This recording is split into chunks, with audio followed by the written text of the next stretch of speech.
The glamorous life and tragic death of Sri Lanka's nightingale, Rukmani Devi. Beautiful Rukmani Devi's star shone so bright over both Sri Lanka and India that she really needs no introduction. Her beauty was truly timeless and she will be forever an icon. So Rukmani's real name was actually Desi Rasamma Daniels. She was born on 15th January 1923 and was known as the Nightingale of Sri Lanka for her golden voice, as well as an actress that dominated both Sri Lankan theatre and the silver screen with more than 100 films to her name. So Daisy was a Tamil Christian, but she took the stage name of Rukmani Devi in 1938 upon the release of her first album. The stage name was suggested by her mentor H.W. Rupasinghe when she first joined his band. Her first album skyrocketed her to stardom when she was just 15 years old. Even before her success in the music industry,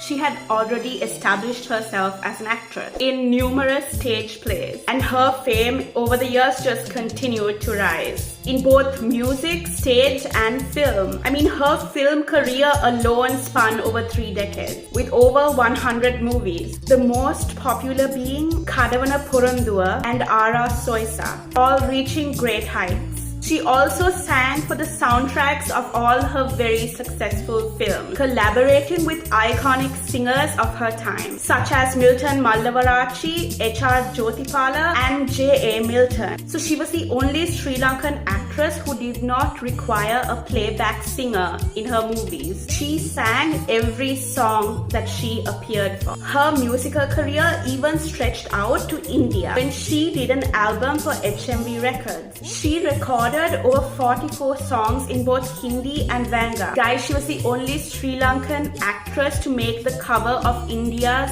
Filmfare magazine and was also nominated for a category in 1958 at the Filmfare Awards. So in the 60s, she joined the Sinhalese Calypso group. They were called Los Caballeros, led by the Neville Fernando. They recorded popular songs such as Malbara Himidiriye, Manike Obe Sinave, and Sandak Nage. Rukmani was married to veteran actor Eddie Jayamana, whom she met when she was doing stage dramas. It was safe to say that Rukmani was Sri Lanka's brightest star for decades. Her talent knew no bounds. Our girl Rukmani was a triple threat. Sadly, on October 28, 1978, Rukmani was returning home from a musical show in Mathura in the wee hours of the morning when her driver fell asleep at the front seat of her vehicle. When he woke up, he spotted a petrol Bowser driving towards them. He panicked and swerved and crashed their second-gen Toyota Hiace near St. Mary's Church to their left. Rukmani sadly succumbed to her injuries and tragically passed away on the spot. She was only 55 years old. Rukmani's funeral was known as one of Sri Lanka's most attended. Thousands of fans gathered in Manyokahena Cemetery, Negombo, to bid farewell to their beloved superstar. So my dad worked at Barney Raymond's at the time. He and my uncle were both present when she was brought in. So my dad was actually one of the employees who led the funeral. My dad actually passed away earlier this year, but my uncle Tiran was actually telling me about how the crowd was so massive that there was a stampede. And R.W. Premadasa, who was the Prime Minister at the time, nearly fell into her grave and had to be carried out of the grave by his bodyguards. So the crowd was just super chaotic. Sri Lanka lost its most beloved icon, and it was like the entire nation came together to just mourn her passing.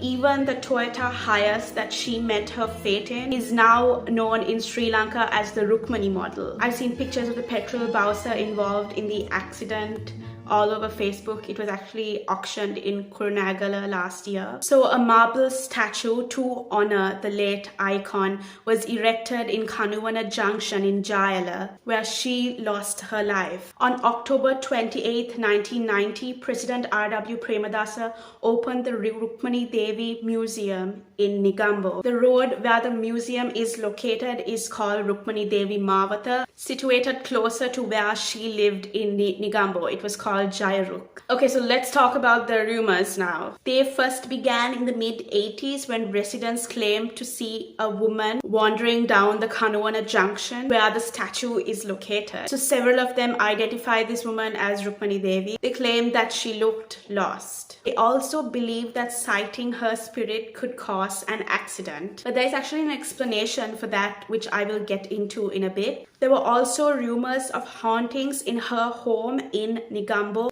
Jayaruk was bought by an Italian couple after her death, and apparently they would talk about paranormal activity. Not much is known about their experience in the home than the fact that they quickly sold their home. But the most popular rumor was that her spirit was sighted at the junction where she tragically lost her life, and that any driver who had encountered her would meet with an accident. But like I said, there is actually an explanation for this. Yes, there were accidents, but there is a perfectly logical explanation. They weren't caused by her spirit, but they were caused by her statue. The original position that her statue was erected was moved. It was shifted to the other side of the road. Why?